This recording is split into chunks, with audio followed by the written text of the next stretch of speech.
د غني په هکله ستر حقیقت څرګند شو. د غني د حکومت څخه بیا د طالبانو تر راتګه ټول حقیقت چې مخکې پرده پرې اچولې وه اوس پرده ترې اوچتوو. غني څه کړي؟ ولې یې کابل سقوط کړ؟ پیسې یې څه کړې او چا پناه ورکړل؟ د پناه په بدل کې کوم شرطونه وړاندې شول؟ دا هر څه دلته وګورئ. مشال پریس ته ښه راغلاست. هغه درې شرطونه چې غني اماراتو ته د رسیدلو سره سم ومنل. د افغانستان پخوانی ولسمشر چې وړاندې د کابل د سقوط څخه یې ویل په هیڅ صورت ملت یوازې نه پرېږدم.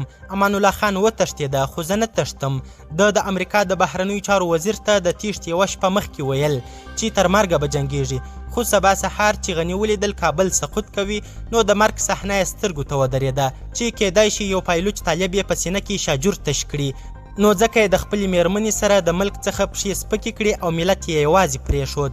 نوموړی د افغانستان څخه د تیښتې وروسته د شمالي ګاونډي هیواد ازبکستان له لارې متحده عربي اماراتو ته ولاړ او هلته یې د آرام ساه واخیسته او ځان یې بچ کړ.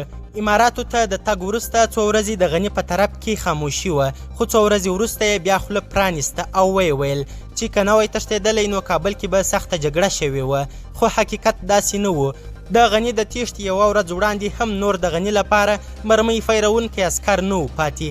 د تیښتې په ورځ سهار کابل کې پولیسو او نظامیانو خپلې قرارګاوې خالي کړې.